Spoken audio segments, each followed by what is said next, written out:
ಈ ಊರಾಗ ಯಾರು ಧರ್ಮ ಅಂತಾರೆ ಅಂತ ಅಂದ್ಕೊಳ್ಳೋಣ ನೀವು ಹೇಳ್ತಿರಲ್ಲ ನಮ್ಮ ಊರಾಗ ಒಬ್ಬನೇ ಅನ್ರಿ. ಅದೆಂಥ ಧರ್ಮದ ಕೆಲಸ ಮಾಡ್ತಾನ ನೀನು? ಇಲ್ರಿ ಮುಂಜಾನೆ ಅದ್ಕೊಳ್ಳು ಮೈ ತುಂಬ ವಿಭೂತಿ ಹಚ್ಕೊಂಡು 2 ಊದಿನ ಕಡ್ಡಿ ತೊಗೊಂಡು ಬರೀ ಮೇಲೆ ಅಂದ್ರೆ ಊರಾಗಿನ ಎಲ್ಲ ಗುಡಿಗಳು ತಿರುಗಾಡ್ತಾನೆ. ಅವು ಕೌಂಟ್ ನಾರ ಊದಿನ ಕಡ್ಡಿ ಅವು ಚಲೋನು ಅಲ್ಲ. ದೆಬ್ಬಮ್ಮಾಯಿ ಗುಡಿ ಮುಂದೆ ಹಚ್ಚಿರ್ತಾರಲ್ಲ, ಹೋಗಿರ್ತೀನಿ ಅಲ್ಲಿ ದರ್ಶನ ತೊಳಕ್ಕೆ. ಅವಕ್ರು ಹೊಗೆ ಬಡಿದ್ರೆ ನಮ್ಮ ದನಿನೇ 7 ತಿಂಗಳು ಬರಲ್ಲ ಏನ್ರಿ. 2 ಊದಿನ ಕಡ್ಡಿ ತೊಗೊಂಡು ಇಡೀ ಊರಾಗಿನ ಈ ಗುಡಿಗೆ ಹೋಗೋದು, ಅದೇ ದೀಪಕ್ಕೆ ಹಚ್ಚೋದು, ಅಲ್ಲೇ ಬೆಳಗೋದು, ಮತ್ತು ಅದೇ ಗಾಡಿಗೆ ಆರಿಸೋದು, ಮತ್ತು ಅವು 2 ಊದಿನ ಕಡೆ ಮತ್ತೆ ತೊಗೊಂಡು ಬರೋದು. 2 ಊದಿನ ಕಡ್ಡಿಗೆ ಇಡೀ ಊರೇ ಮುಗಿಸ್ತಾನ ಅವನು ಧರ್ಮ ಅಂತದ್ದು ಏನ್ರಿ. ಮನಸ್ಸಿನೊಳಗೆ ಹೇಸಿಗೆ ಇಟ್ಕೊಂಡು ಕಾಸಿಗೆ ಓದಿಲ್ಲೇನೆ. ಬದುಕಿಗೆ ಸುಖ ಸಿಗಬೇಕು, ನಮ್ಮ ಜೀವನಕ್ಕೆ ಆನಂದ ಸಿಗಬೇಕು, ನಮ್ಮ ಜೀವನಕ್ಕೆ ನೆಮ್ಮದಿ ಅನ್ನತಕ್ಕಂಥ ದೊರಿಬೇಕಾಗಿತ್ತು ಅಂತ ತಿಳ್ಕೊಂಡ್ರೆ ನಾವು ಏನು ಮಾಡಿದ್ರು ಕೂಡ ನಮಗೆ ನೆಮ್ಮದಿ ಸಿಗಂಗಿಲ್ಲ. ಇವತ್ತಿಟ್ಟೆಲ್ಲ ಜನ ಬಂದು ಕುಂತೀರಿ, ನಿಮಗೆ ರೊಕ್ಕ ಕಮ್ಮಿಲ್ಲ, ದೊಡ್ಡ ದೊಡ್ಡ ಮನೆ ಕಟ್ಟೀರಿ, ಮನೆಯಾಗಿಂದ ರೊಕ್ಕ ಇಟ್ಟೀರಿ, ಬಂಗಾರ ಇಟ್ಟೀರಿ, ಎಲ್ಲಾನೇ ಕೂಡ ಇಟ್ಟೀರಿ ನಿಜ. ಆದ್ರೆ ನಿಮಗೆ ನೆಮ್ಮದಿ ಆದೇನ್ರಿ ಅಂತ ತಿಳ್ಕೊಂಡ ಕೇಳಿದ್ರೆ ನಾವು ಯಾರು ಕೂಡ ನೆಮ್ಮದಿಯಿಂದ ಇಲ್ಲ ತಗೊಂಡು ಹೇಳ್ತೀವಿ ಹೊರತಾಗಿ ಏನೋ ಭಾಳ ನೆಮ್ಮದಿದಿಂದ ಇದೀನ್ರಿ ಅಂತ ತಿಳ್ಕೊಂಡು ಹೇಳ್ತಕ್ಕಂಥವ್ರು ಯಾರು ಇಲ್ಲ. ಯಾಕೆ ತಗೊಂಡ ಕೇಳಿದ್ರೆ ಆ ನೆಮ್ಮದಿ ಎಲ್ಲಿನೂ ಕೂಡ ರೊಕ್ಕದಾಗಿಂದ ಸಿಗತಕ್ಕಂಥದ್ದಲ್ಲ, ಆ ನೆಮ್ಮದಿ ಬಂಗಾರದೊಳಗಿಂದ ಸಿಗತಕ್ಕಂಥದ್ದಲ್ಲ. ಆ ನೆಮ್ಮದಿ, ಆ ಮುಕ್ತಿ ಅನ್ನತಕ್ಕಂಥದ್ದು ಬಹಳ 100 ಎಕರೆಯಿಂದ ಹೊಲ ಗಳಿಸೋದ್ರಿಂದ ನಮ್ಮ ಮುಕ್ತಿ ಸಿಗ್ತದೇನ್ರಿ ಎತ್ತುಕೊಂಡ ಕೇಳಿದ್ರೆ ಮುಕ್ತಿ ಸಿಗಂಗಿಲ್ಲ. ಆ ಮುಕ್ತಿ ಸಿಗಲೇಬೇಕಾಗಿತ್ತು ಎತ್ತುಕೊಂಡ್ರೆ ಯಾರು ಬೇಕ್ರಿ ಎತ್ತುಕೊಂಡ್ರೆ ಒಬ್ಬ ಸದ್ಗುರುನಾಥ ಬೇಕು ಏನ್ರಿ, ಒಬ್ಬ ಜ್ಞಾನಿಯಾಗಿರ್ತಕ್ಕಂಥ ಗುರು ಬೇಕು. ಹಿಂದೆ ನಿಮಗೆಲ್ಲರಿಗೂ ಕೂಡ ಗೊತ್ತದ ಲಚ್ಚಣ ಸಿದ್ದಪ್ಪ ಮಹಾರಾಜರು. ಲಚ್ಚಣ ಸಿದ್ದಪ್ಪ ಮಹಾರಾಜರು ಇಲ್ಲಿ ನನ್ನ ಹುಟ್ಟಿದೂರಿಂದ ಕನ್ನೊಳ್ಳಿ, ನಿಮ್ಮೆಲ್ಲರಿಗೂ ಕೂಡ ಗೊತ್ತದ. ನಂದು ಹುಟ್ಟಿದೂರು ಇಲ್ಲೇ ಸಿಂದಗಿ ತಾಲೂಕಿಂದ ಕನ್ನೊಳ್ಳಿ. ಕನ್ನೊಳ್ಳಿ ಒಳಗಿಂದ ಒಂದು ಮಠ ಇದೆ ನಂದು. ಅದು ಯಾವ ಮಠ ಹತ್ತಿಕೊಂಡ ಕೇಳಿದ್ರೆ ದೊಡ್ಡಪ್ಪ ಮಹಾರಾಜರು ಹೊತ್ತಿಕೊಂಡಂದು. ಅವರು ಲಿಂಗಾಯತ ಉಪ್ಪಾರು. ಯಾರು? ಕನ್ನೊಳ್ಳಿ ದೊಡ್ಡಪ್ಪ ಮಹಾರಾಜ ಲಿಂಗಾಯತ ಉಪ್ಪಾರು. ಲಚ್ಚಣ ಸಿದ್ದಪ್ಪ ಮಹಾರಾಜ ಇವರೆಲ್ಲ ಏನು ಹೊತ್ತಿಕೊಂಡ ಕೇಳಿದ್ರೆ ಇವರು ಪಂಚಾಳರು. ಲಚ್ಚಣ ಸಿದ್ದಪ್ಪ ಮಹಾರಾಜ ಪಂಚಾಳರು, ಕನ್ನೊಳ್ಳಿ ದೊಡ್ಡಪ್ಪ ಮಹಾರಾಜ ಲಿಂಗಾಯತ ಉಪ್ಪಾರು. ಅವಾಗೆಲ್ಲ ಉಪ್ಪಾರೆ ಗಾಡಿ ಕಟ್ತಿದ್ರು. ಯಾವಾಗ ಕನ್ನೊಳ್ಳಿ ದೊಡ್ಡಪ್ಪ ಮಹಾರಾಜ ಗಾಡಿ ಕಟ್ಟವ, ಲಚ್ಚಣ ಸಿದ್ದಪ್ಪ ಮಹಾರಾಜ ಕಟ್ಟಿಗೆ ಕೆಲಸ ಮಾಡ್ತಿದ್ದೆ. ಮ್ಯಾಲೆ ಜಂತಿ ತುಲಿ ಇವೆಲ್ಲ ಡಿಸೈನ್ಗಳು ಭಾಳ ಚಂದ ಮಾಡ್ತಿದ್ರು. ನೀವು ಬಹುಶಃ ಇವತ್ತು ನೋಡ್ಲಿಕ್ಕೆ ಸಿಗ್ತದೆ ನಿಮಗೆ. ಲಚ್ಚಣ ಸಿದ್ದಪ್ಪ ಮಹಾರಾಜರು ಮಾಡಿರ್ತಕ್ಕಂಥ ಕಟ್ಟಿಗೆ ಕೆಲಸ ನಮ್ಮ ಕನ್ನೊಳ್ಳಿ ಒಳಗೆ ಏನ್ರಿ, ನಮ್ಮಲ್ಲಿ ರಡ್ಡೇರ ಮನೆತನ ಕಟ್ಟ್ಯಾರ ಅವರು ಏನ್ರಿ. ದೊಡ್ಡಪ್ಪ ಮಹಾರಾಜ ಗಾಡಿ ಕಟ್ಟ್ಯಾನ, ಲಚ್ಚಣ ಸಿದ್ದಪ್ಪ ಮಹಾರಾಜರಿಂದ ಕಟ್ಟಿಗೆ ಕೆಲಸ ಮಾಡ್ಯಾರ. ಇವರಿಬ್ರು ಯಾರ ಮಕ್ಕಳು ಹೊತ್ತುಕೊಂಡ ಕೇಳಿದ್ರೆ ಇದೇ ನಮ್ಮ ಬಂತನಾಳದೊಳಗಿರ್ತಕ್ಕಂಥ ಶಂಕರಲಿಂಗ ಶಿವಗಳು ಎತ್ತುಕೊಂಡಾಗಿವಾದ್ರು. ಬಂತನಾಳದ ಶಂಕರಲಿಂಗ ಶಿವಗಳು ಎತ್ತುಕೊಂಡಾಗಿವಾದ್ರು. ಆ ಬಂತನಾಳ ಶಂಕರಲಿಂಗ ಶಿವಗಳು ಶಿಷ್ಯರು ಇವರಿಬ್ರು ಏನ್ರಿ. ಇವ್ರದೊಂದು ಇದನ್ನೇ ಬೇರೆ. ಲಚ್ಚಣ ಸಿದ್ದಪ್ಪ ಮಹಾರಾಜ, ಕನ್ನೊಳ್ಳಿ ದೊಡ್ಡಪ್ಪ ಮಹಾರಾಜ, ಕೌದ್ಯಪ್ಪ ಮಹಾರಾಜ, ಕೃಷ್ಣಪ್ಪ ಮಹಾರಾಜ ಇವರೆಲ್ಲ ಬಂತನಾಳ ಶಂಕರಲಿಂಗ ಶಿವಗಳು ಶಿಷ್ಯರು. ಇವರೆಲ್ಲ ಕನ್ನೊಳ್ಳಿ ದೊಡ್ಡಪ್ಪ ಮಹಾರಾಜ ಅವಾಗೇನ ಅವನು ದೊಡ್ಡಪ್ಪ ಮಹಾರಾಜ ತಗೊಂಡು ಇದ್ದಿದ್ದಿಲ್ಲ, ಅವನ ಹೆಸರಲ್ಲಿ ಗುರುಲಿಂಗಪ್ಪ ತಗೊಂಡಿತ್ತು. ಇದು ದೊಡ್ಡಪ್ಪ ತಗೊಂಡು ಇಟ್ಟಿದ್ದು ಲಚ್ಚಣ ಸಿದ್ದಪ್ಪ ಮಹಾರಾಜರು ಇಟ್ಟಿದ್ದು. ಯಾಕಂದ್ರೆ ಲಚ್ಚಣ ಸಿದ್ದಪ್ಪ ಮಹಾರಾಜ ಶ್ರೀಶೈಲ ಪಾದಯಾತ್ರಕ್ಕೆ ಹೋದಾಗ ಅಲ್ಲಿ ಕಾಲು ಜಾರಿಂದ ಕಮರಿ ಕೋಳದೊಳಗೆ ಅಂದು ಬೀಳಾಗ ಆ ದೊಡ್ಡ ದೇವತ ಗುರುಲಿಂಗ ತಗೊಂಡಂದಾಗ ಇಲ್ಲೇ ಕೂತ್ಕೊಂಡು ಕನ್ನೊಳ್ಳಿ ದೊಡ್ಡಪ್ಪ ಮಹಾರಾಜರು ಲಚ್ಚಣ ಸಿದ್ದಪ್ಪ ಮಹಾರಾಜಗೆ ಅಲ್ಲಿ ಅಂತರಲ್ಲೇ ನೇತು ಹಿಡಿದಿದ್ರು. ಅದಕ್ಕೆ ಹೊಳ್ಳಿ ಬಂದ ಲಚ್ಚಣ ಸಿದ್ದಪ್ಪ ಮಹಾರಾಜರು ಏನಂದ್ರು, ನೀ ಬರೇ ಗುರುಲಿಂಗಪ್ಪ ಅಲ್ಲ ಹೋಯಪ್ಪ, ನಾನು ಉಳಿಸಿರ್ತಕ್ಕಂಥ ನೀ ದೊಡ್ಡಪ್ಪಿದೋ, ನೀ ದೊಡ್ಡಪ್ಪಿದೆ ನನಗೆ ದೊಡ್ಡಪ್ಪಿದೆ ಎತ್ತುಕೊಂಡು ದೊಡ್ಡಪ್ಪ ಅಂದಿದ್ದಕ್ಕೆ ದೊಡ್ಡಪ್ಪ ಮಹಾರಾಜರು ಎತ್ತುಕೊಂಡು ಹೆಸರು ಬಂತು. ಅವ್ರು ಇಟ್ಟೆಲ್ಲ ಶಕ್ತಿ ಪಡಿಬೇಕಾದ್ರೆ ಎದರಿಂದ ಹತ್ತುಕೊಂಡ ಕೇಳಿದ್ರೆ ಸುಮ್ಮನೆ ನಿಮಗೆ ಅಂತ ಹೇಳ್ತೀನಿ, ಬಂತನಾಳ ಶಂಕರಲಿಂಗ ಶಿವಗಳಿಂದ ಉಪದೇಶ ಪಡಿಬೇಕಾಗಿತ್ತು ಏನ್ರಿ. ಉಪದೇಶ ಅಂದ್ರೆ ಏನು? ಬರೇ ಅವರಿಂದ ಮಂತ್ರ ಕಿವಿಯಾಗಿ ಅಂತ ಹೇಳಿಸ್ಕೋಬೇಕಾಗಿತ್ತು. ನೋಡ್ರಿ ಅವರೆಲ್ಲ ಎಷ್ಟು ಸೇವಾ ಮಾಡ್ತಾರೆ.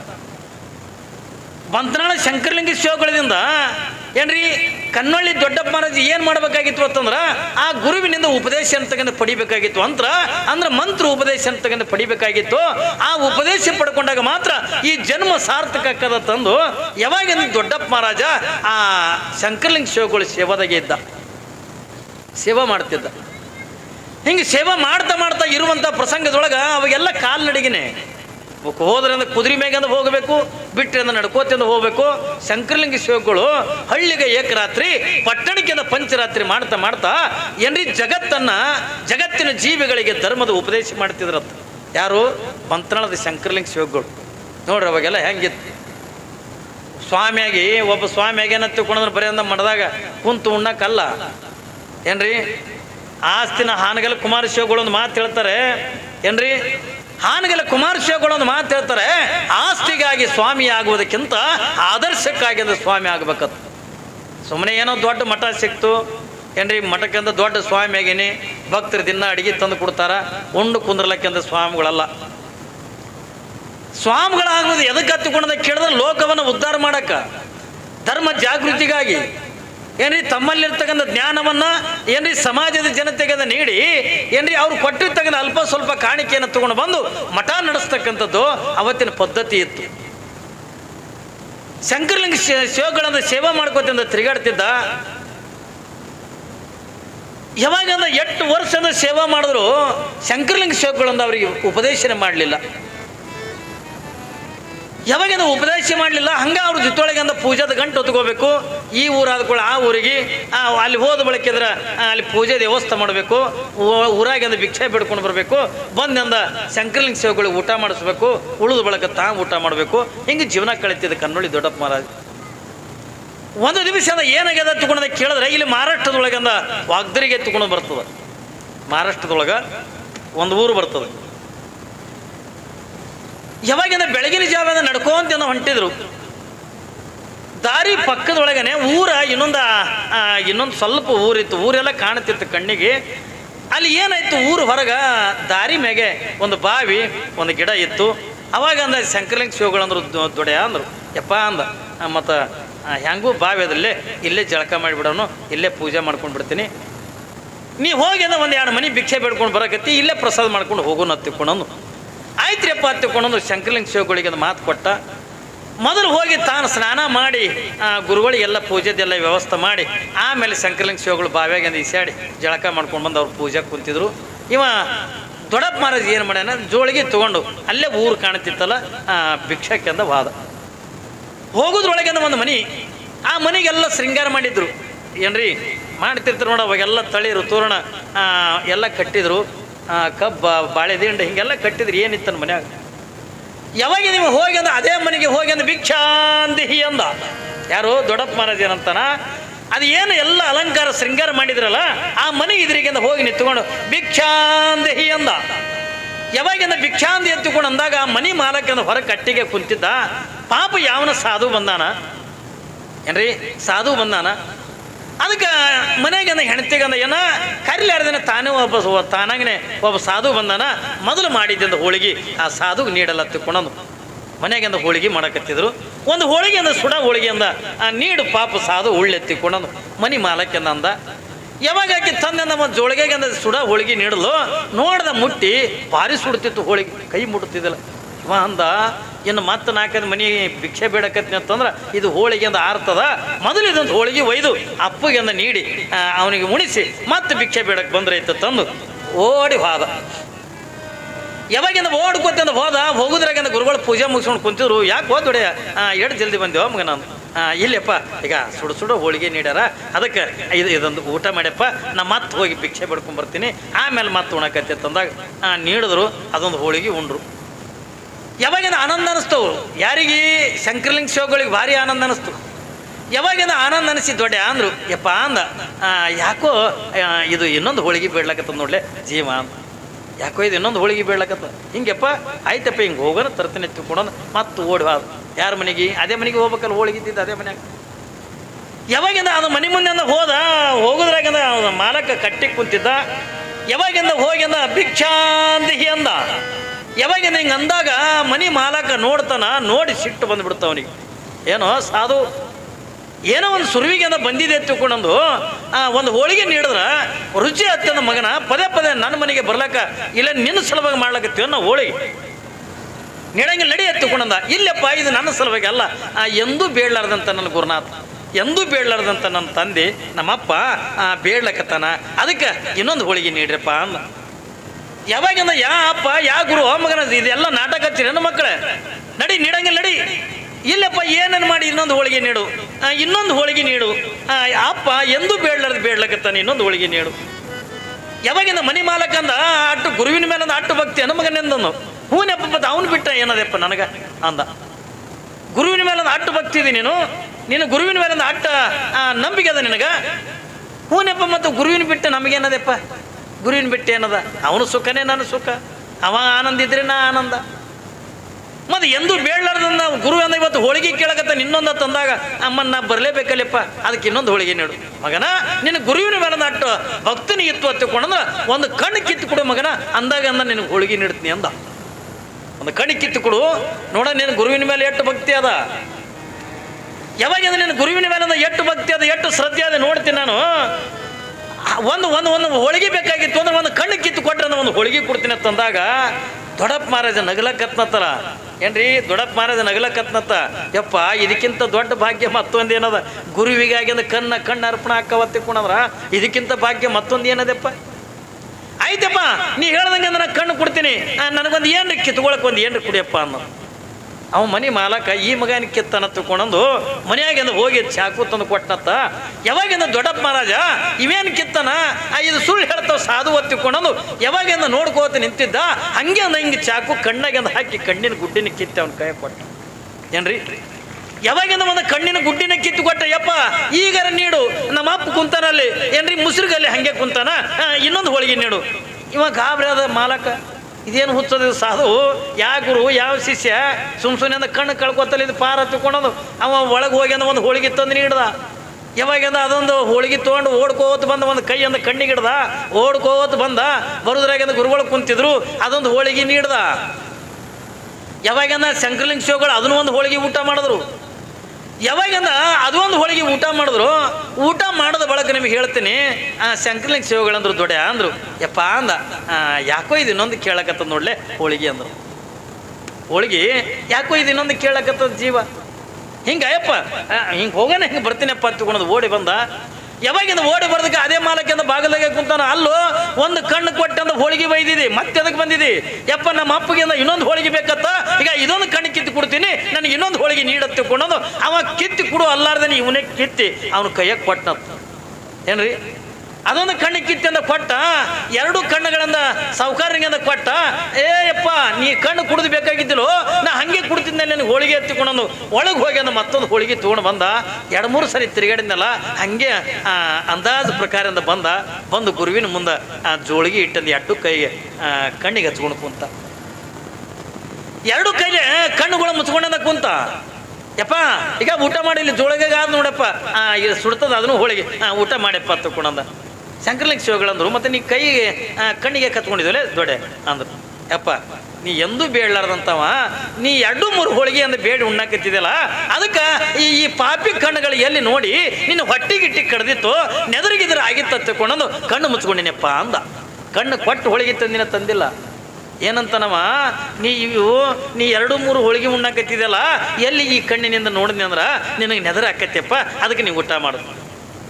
ಶಂಕರಲಿಂಗ ಶಿವಗಳಂದ್ರು, ದೊಡ್ಡ ನೀ ಸೇವಾ ಮಾಡ್ತಿದ್ದೆ ತಿಳ್ಕೊಂಡ, ನೀ ಯಾರು ತಿಳ್ಕೊಂಡಿದ್ದಪ್ಪ, ನೀ ನನ್ನ ತಾಯಿ ಇದ್ದಂಗೋ ಮಗ. ನೋಡ್ರಿ ಶಂಕರಲಿಂಗ ಶಿವಗಳಂತಾರ, ತಾಯಿ ಮಗ ಊಟ ಮಾಡೋದು ನೋಡಿದ್ರೆ ಎಂದರೆ ಬಟ್ಟೆ ಕಡಿತದಲ್ಲೇ ಕೈ ತೆಗಿ ಅಂದರು. ಇಲ್ಲಪ್ಪ ಇಲ್ಲ, ನಾ ಕೈ ತೆಗಂಗಿಲ್ಲ, ನೀ ಹೋಳಿಗೆ ಉಂಡು ಬಳಗ ನಾನು ತೈತೀನಿ. ನೀ ಕೈ ತೆಗಿಲ್ಲ ನಾ ಊಟನೇ ಮಾಡಂಗಿಲ್ಲ, ನನಗೇನಾಗಂಗಿಲ್ಲ. ದೊಡ್ಡಪ್ಪ ನನಗೇನಾಗಂಗಿಲ್ಲ, ನನಗೆ ನೆದರ ಆಗಂಗಿಲ್ಲ, ದೃಷ್ಟಿ ಆಗಂಗಿಲ್ಲ, ನನಗೇನಾಗಂಗಿಲ್ಲ. ನೀ ಕೈ ತೆಗಿ. ಬ್ಯಾಡಪ್ಪ ಬ್ಯಾಡ. ಇಲ್ಲೋ ನೀ ಕೈ ತೆಗೆದ್ರೆ ತೆಗಿ ಎತ್ತಿಕೊಂಡೊಂದು ಯಾವಾಗಿಂದ ಒತ್ತಾಯ ಮಾಡಿ ಸಿಟ್ಟಿಗೆ ಅದು ಬೈಲ ಕತ್ಕೊಳ್ಳೇನ, ಅವಾಗಿಂದ ದೊಡ್ಡಪ್ಪ ಮಹಾರಾಜ ಕೈ ಹಿಡಿದಿದ್ದಿಂದ 2 ಕೈಗಳಿಂದ ತೆಗೆದ ಕಣ್ಣಿಗೆ ಹಿಡಿದಿದ್ದು. ಯಾವಾಗಿಂದ ಕಣ್ಣಿಗೆ ಹಿಡಿದಿದ್ದಿಂದ ಕೈಗಳು 2 ತೆಗೆದಲ್ಲ, ಮೊದಲು ಹೆಂಗಿದ್ದು ಕಣ್ಣು ಹಂಗೆ ಇದ್ದು ಅಂತ ದೊಡ್ಡಪ್ಪ ಮಹಾರಾಜ. ಏನ್ರಿ ಮೊದಲು ಹೆಂಗೆ ಅಂದ್ರೆ ಚಂದ ನೋಡ್ತಿದ್ನಿಲ್ಲ, ಮೊದಲು ಹೆಂಗಿದ್ದು ಕಣ್ಣು ಹಂಗೆ ಇದ್ದು. ಸದ್ಗುರುನಾಥ ಇದು ಗಡಿಗೆ ಸುಟ್ಟದೇನೆಲ್ಲ ತಗೊಂಡು ಪರೀಕ್ಷೆ ಮಾಡ್ತಿದ್ದ. ಪರೀಕ್ಷೆದೊಳಗಿಂದ ಪಾಸ್ ಆದಾಗ ಮಾತ್ರ ಅವಾಗ ಉಪದೇಶ ಮಾಡ್ತಿದ್ರು, ಹೌದಲ್ರಿ. ಆ ಗುರುವಿನಿಂದ ಬರೀ ಒಂದು ಉಪದೇಶ ಬೇಕಾಗಿತ್ತು ಅಂತಂದ್ರೆ ಇಟ್ಟು ಶ್ರಮ ಪಡಬೇಕಾಗ್ತದೆ. ಅವತ್ತಿನ ದಿನಮಾನದೊಳಗೆ ಒಬ್ಬ ಗುರುವಿನ ಕೃಪಾ, ಗುರುವಿನ ಆಶೀರ್ವಾದ ಏನ್ರಿ ಹಂಗೆ ನೆಟ್ಟಗದ ಶಟದ ಕಾದಿ ಏನ್ರಿ ಖಡಕ್ ಅಂದ ಬಟ್ಟೆ ಹಾಕೊಂಡು ಬಂದು, ಅಪ್ಪವರು ನಿಮ್ಮ ಆಶೀರ್ವಾದ ಇರ್ಬೇಕು ನಮ್ಗೆ. ಬರ್ತಾರೆ ನೋಡ್ರಿ ರಾಜಕಾರಣಿಗಳು, ಹಂಗೆ ಬಂದು ಕೂಡ ಅವ್ನಿಗೆ ಆಶೀರ್ವಾದ ಕೊಡ್ಬೇಕು. ನಾವು 10 ರೂಪಾಯಿ ದಕ್ಷಿಣ ಕೊಡಲ್ಲ ಏನ್ರಿ. ದಿನಮಾನ ಹಿಂಗದವ. ಆದ್ರೆ ಅವತ್ತಿನ ದಿನಮಾನದೊಳಗೆ ಗುರುವಿನ ಆಶೀರ್ವಾದ, ಗುರುವಿನ ಉಪದೇಶ ಏನ್ರಿ, ಗುರುವಿನಿಂದ ಅಂತಃಕರಣೆ ಅಂತ ಪಡಿಬೇಕಾಗಿತ್ತು ಅಂತಂದ್ರೆ ಅದನ್ನು ಪಡಿಬೇಕಾದ್ರೆ ಒಂದು ಶಿಷ್ಯ ಸೇವೆ ಮಾಡಬೇಕಾಗ್ತದೆ. ಅದಕ್ಕಾಗಿ ನೀ ಹಾಡಿದ್ರಲ್ಲ, ಗುರುವಿನ ಗುಲಾಮನಾಗುವ ತನಕ ದೊರೆಯದಣ್ಣ ಮುಕ್ತಿ. ನಿಜಗುಣ ಶಿವಗಳೇನಂತಾರ, ಶ್ರೀ ಗುರು ವಚನೋಪದೇಶವನ್ನು ಆಲಿಸಿದಾಗಳಹುದು ನರರಿಗೆ ಮುಕ್ತಿ. ಒಂದು ವೇಳೆ ಮನುಷ್ಯನಿಗೆ ಮುಕ್ತಿ ಸಿಗಬೇಕು, ಆನಂದ ಸಿಗಬೇಕು, ನೆಮ್ಮದಿ ಸಿಗಬೇಕಂತಂದ್ರೆ ಗುರುವಿನ ವಚನವನ್ನು ಪಾಲನೆ ಮಾಡಬೇಕು.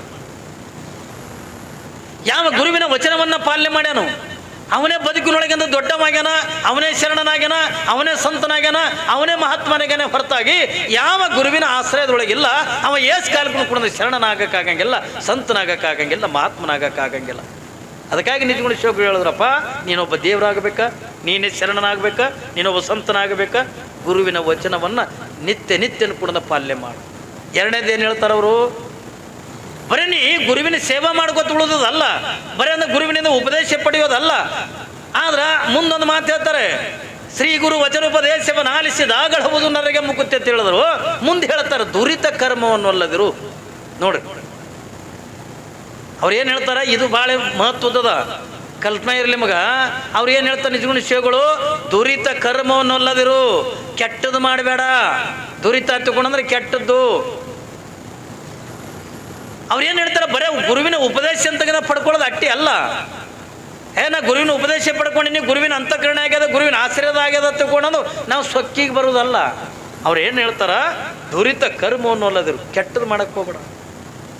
ನೀನು ಜೀವನ ಇರುವವರೆಗೂ ಕೂಡ ಏನ್ರಿ, ನೀ ಇನ್ನೊಬ್ಬರಿಗಿಂದ ನೋವು ಕೊಡುವಂಗಿಲ್ಲ, ಇನ್ನೊಬ್ಬರಿಗಿಂದ ದುಃಖ ಕೊಡುವಂಗಿಲ್ಲ, ಇನ್ನೊಬ್ಬರ ಮನಸ್ಸಿಗಿಂದ ನೋವು ಮಾಡುವಂಗಿಲ್ಲ.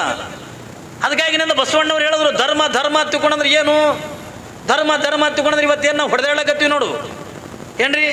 ನೀವು ಯಾವ ಧರ್ಮ ಅಂತಂದ್ರೆ ನಮ್ಮ ಬಣಜಿಗರ ಧರ್ಮ ರೀ, ನಿಮ್ದು ಯಾವ ಧರ್ಮ, ನಮ್ಮ ಐಗೋಳ ಧರ್ಮ, ನಿಮ್ದು ಯಾವ ಧರ್ಮ, ಗಾಣಿಗರ ಧರ್ಮ. ಇವೆಲ್ಲ ಧರ್ಮಗಳು ಅಲ್ಲ, ಇವು ಜಾತಿಗಳಿವು. ಕಲ್ಪನೆ ಇರಲಿ ಮಗ, ಧರ್ಮಕ್ಕೆ ಜಾತಿಗೆ ಸಂಬಂಧ ಇಲ್ಲ. ಲಕ್ಷ್ಯ ಕೊಡ್ರಿ ನೀವು. ಸುಮ್ಮನೆ ನಾವು ಹೊಡೆದಾಡ್ಲಕತ್ತೀವಿ, ಇದು ನನ್ನ ಧರ್ಮದ, ಇದು ನಿನ್ನ ಧರ್ಮದ. ಯಾವ ಧರ್ಮ? ಬಸವಣ್ಣವ್ರು ಸ್ಪಷ್ಟವಾಗಿ ಅಂತ ಹೇಳಿದ್ರು. ಏನು ಹೇಳ್ತಾರವರು, ದಯವಿಲ್ಲದ ಧರ್ಮ ಅದಾವುದಯ್ಯ, ದಯವಿರಬೇಕು ಸಕಲ ಪ್ರಾಣಿಗಳೆಲ್ಲರಲ್ಲಿ, ದಯವೇ ಧರ್ಮದ ಮೂಲವಯ್ಯ ಕೂಡಲ ಸಂಗಮ ದೇವ. ನೋಡ್ರಿ ಅವ್ರು ಏನು ಹೇಳ್ತಾರೆ, ಧರ್ಮ ತಿಳ್ಕೊಳ್ಳೋದು. ನಾವೇನು ತಿಳ್ಕೊಂಡ ರಬ್ಬಗೆ ವಿಭೂತಿ ಹಚ್ಕೊಂಡು ಈ ಊರಾಗ ಯಾರು ಧರ್ಮ ಅಂತಾರೆ ಅಂತ ಅಂದ್ಕೊಳ್ಳೋಣ. ನೀವು ಹೇಳ್ತಿರಲಿಲ್ಲ, ನಮ್ಮ ಊರಾಗ ಒಬ್ಬನೇ ಅನ್ರಿ, ಅದೆಂಥ ಧರ್ಮದ ಕೆಲಸ ಮಾಡ್ತಾನ ನೀನು. ಇಲ್ರಿ, ಮುಂಜಾನೆ ಕೂಡ ಮೈ ತುಂಬ ವಿಭೂತಿ ಹಚ್ಕೊಂಡು 2 ಊದಿನ ಕಡ್ಡಿ ತೊಗೊಂಡು ಬರಿ ಮೇಲೆ ಅಂದ್ರೆ ಊರಾಗಿನ ಎಲ್ಲ ಗುಡಿಗಳು ತಿರುಗಾಡ್ತಾರೆ. ಅವು ಕೌಂಟ್ ನಾರ ಊದಿನ ಕಡ್ಡಿ, ಅವು ಚಲೋನು ಅಲ್ಲ. ದೆಬ್ಬ ಮಾಯಿ ಗುಡಿ ಮುಂದೆ ಹಚ್ಚಿರ್ತಾರಲ್ಲ, ಹೋಗಿರ್ತೀನಿ ಅಲ್ಲಿ ದರ್ಶನ ತೊಳಕ್ಕೆ.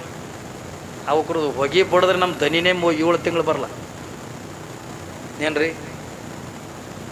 2 ಊದಿನ ಕಡ್ಡಿ ತೊಗೊಂಡು ಇಡೀ ಊರಾಗಿನ ಈ ಗುಡಿಗೆ ಹೋಗೋದು, ಅದೇ ದೀಪಕ್ಕೆ ಹಚ್ಚೋದು, ಅಲ್ಲೇ ಬೆಳಗೋದು, ಮತ್ತು ಅದೇ ಗಾಡಿಗೆ ಆರಿಸೋದು, ಮತ್ತು ಅವು 2 ಊದಿನ ಕಡ್ಡಿ ಮತ್ತೆ ತೊಗೊಂಡು ಬರೋದು.